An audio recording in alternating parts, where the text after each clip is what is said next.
l'équipe Cigare Passion. J'espère qu'en ce mois d'avril, tout le monde se porte bien. Donc aujourd'hui, je vais vous présenter un tout nouveau concept de vidéo que nous allons appeler le journal de Cigare Passion. Donc en quoi ça consiste? Nous allons essayer régulièrement de vous sortir ce petit journal où nous allons vous parler des dernières sorties en date, des événements à venir, pourquoi pas vous parler de certains accessoires et même vous faire pourquoi pas des petits points historiques sur certaines marques, certains fabricants, voire sur certaines vitoles. Moi, ce que je vous propose, c'est n'hésitez surtout pas à nous proposer des idées de rubriques, car toutes les idées sont bonnes à prendre, surtout quand elles viennent de vous. Donc sachez que c'est moi qui vais animer cette rubrique, donc je vais essayer d'être à la hauteur pour vous, chers abonnés, essayer de petit à petit me rapprocher du niveau de Damien, même si on en est encore très loin. Donc pour commencer, on va attaquer par les dernières sorties en date.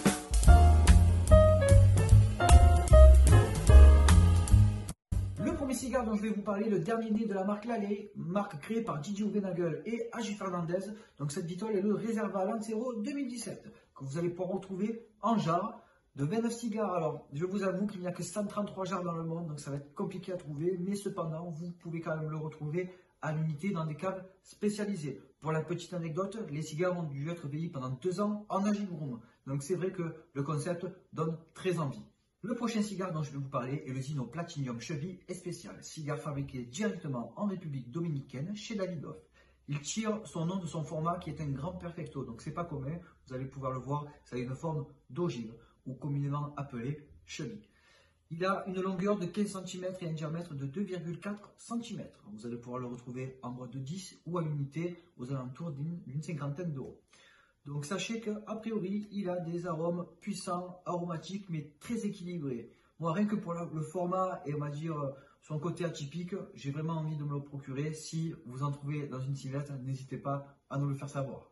Le dernier cigare dont je vais vous parler est le Perdomo Habano Maduro Toro. Alors je sais, il y en a qui vont dire qu'il ne vient pas de sortir, mais je trouve qu'en ce début d'année 2021, la marque Perdomo est en train de se faire connaître du plus grand nombre. D'ailleurs, je suis persuadé que parmi vous, certains ne la connaissent pas. Donc, on va pouvoir le voir de plus près parce que j'en ai un en cave. Regardez ça dessus. Alors, ce Perdomo Habano Maduro Toro. Attention, même s'il y a écrit Habano dans son titre, ce dernier ne vient pas de Cuba. Il faut simplement savoir qu'en fait, les graines de tabac viennent de Cuba. Donc dans ce cigare, vous allez retrouver une triple Nicaragua, une sous-cape Nicaragua, ainsi qu'une cape Connecticut Maduro Broadleaf. Il est au format Toro pour une taille d'à peu près 14 cm et un ring de 60. Vous allez pouvoir le retrouver dans vos civettes aux alentours des 10 euros. Pour l'anecdote, sachez que Damien va le déguster très bientôt sur notre chaîne. Nous allons rester là aujourd'hui pour les dernières sorties du moment. Donc nous allons de suite passer aux événements à venir.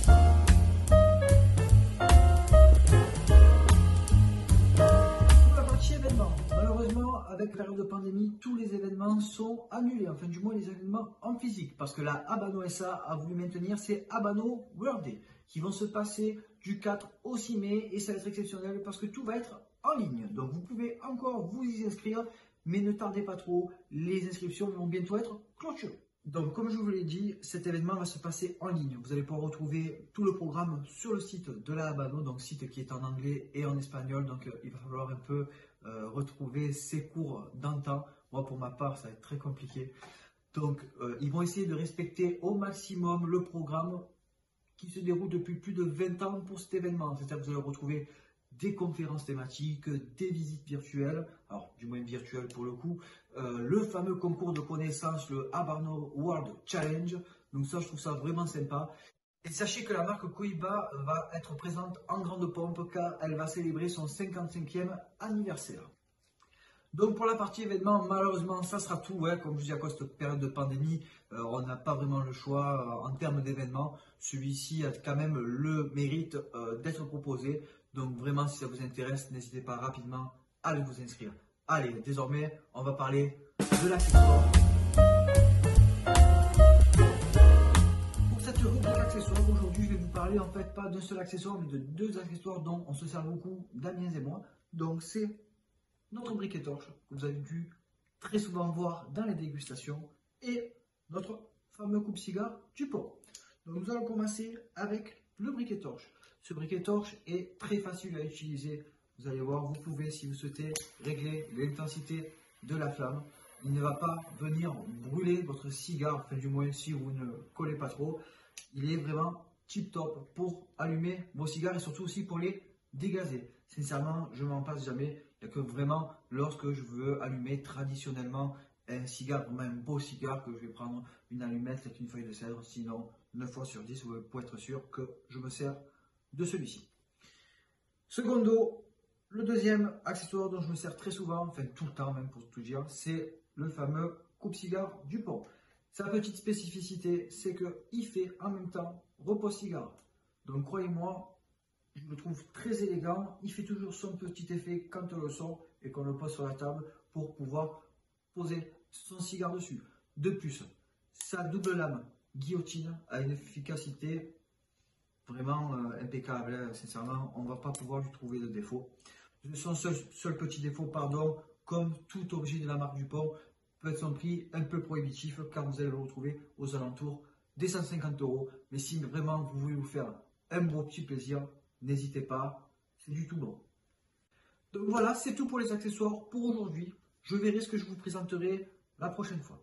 Donc maintenant, nous allons suivre avec une rubrique qui me tient particulièrement à cœur parce que je trouve qu'il y a des choses fantastiques à découvrir. Ça va être le petit moment histoire. Donc nous allons nous retrouver de suite pour l'histoire de la marque Arturo Fuente.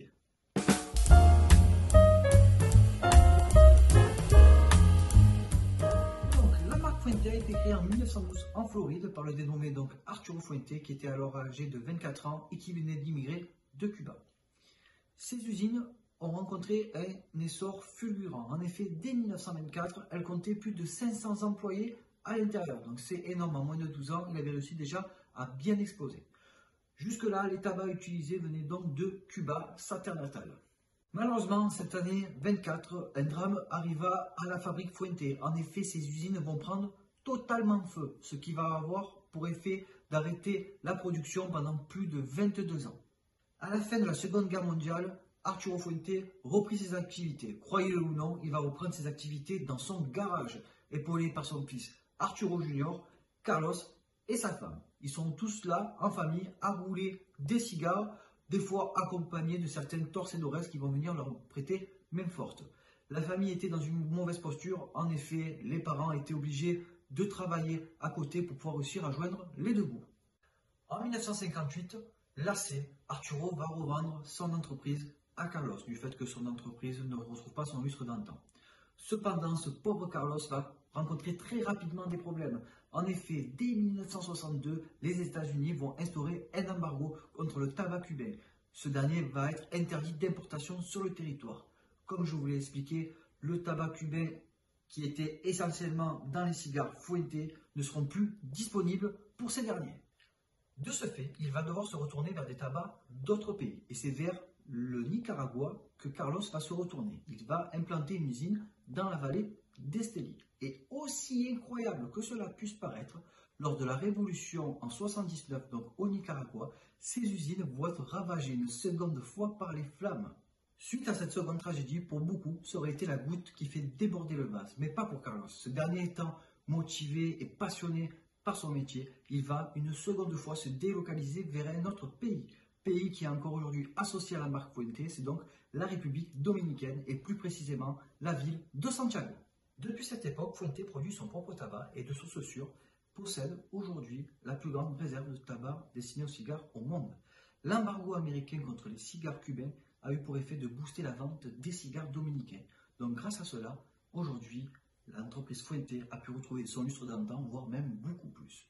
Enfin, aujourd'hui, l'entreprise n'est plus dirigée par Carlos, mais par son fils Carlos Junior, dit Carlito, connu du plus grand nombre. L'entreprise produit plus de 30 millions de Vitol par an, c'est énorme. Elle fait désormais partie des plus prestigieuses marques de cigares, notamment grâce à sa gamme Opus X, qui nous fait tous saliver. Au-delà de la réussite de la marque et de la famille Fuente, cette histoire nous raconte que lorsqu'il y a de l'envie, de la passion et de l'abnégation, il est toujours possible de se relever. Grâce à cela, aujourd'hui, nous pouvons nous délecter lors de nos dégustations de ces superbes Vitol. Donc voilà les amis, j'espère que cette histoire vous aura plu. Avant de vous quitter, je vais vous parler une nouvelle fois de notre rubrique abonnée sur notre site cigare-passion.fr où vous allez pouvoir publier votre compte rendu. Pour cela, envoyez-nous-le à l'adresse cigarepassionlachaîne@gmail.com. Nous en sélectionnerons un, puis nous le publierons. Pensez à vous abonner à notre page Facebook, à notre page Instagram, bien entendu, à notre page YouTube. Et bien sûr, likez cette vidéo. Moi, j'espère vous revoir très prochainement pour un nouveau journal de Cigare Passion et je vous souhaite une bonne fin de soirée. Allez, salut!